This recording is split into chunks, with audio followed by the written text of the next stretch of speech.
sa paghahanda, lalo na tungkol sa lindol, napakalayo natin. Bakit kamo? Nagkaroon ng survey last year, ginawa yan ng isang malaking surveying company.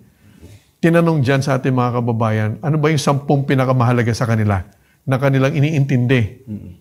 Naintindihan naman natin, naunawaan natin yan. Sa unang 3, of course, yung pagtaas ng presyo ng bilihin, inflation, naintindihan natin yan. Karamihan ng kababayan natin may hirap or nahihirapan. Pangalawa, hanap buhay. Pangatlo, trabaho.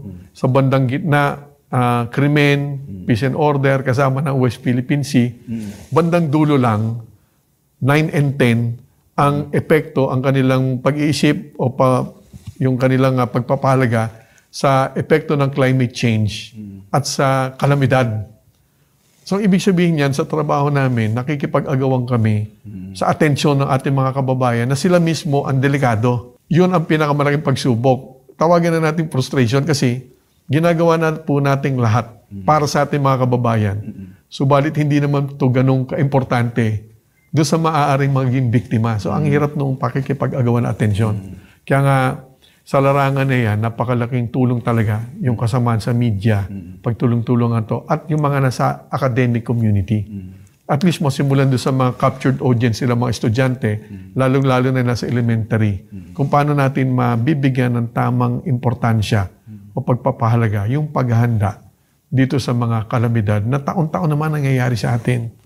Bagyo, at bakit tayo napakaraming bulkan. Baka hindi alam natin, kababayan, papaalala natin, ang bulkan sa atin, 300. Lahat yan nagdudulot ng maliliit at malaking lindol. At meron nga, nabanggit ko na, around 200 fault systems, 174 kilala, at 6 trenches. Then, taunang bagyo, between 18 to 22, average of 20 na bagyo. Subalit, kahit na ganun pa man, hindi ito nasa unahan ng listahan. Ano ibig sabihin pag wala sa unahan ng listahan? Sinasa isang tabi na lang yun. Parang, di ba, okay lang, hindi kami ready. Gutom. So, yun yung talagang pinakamalaking sa atin.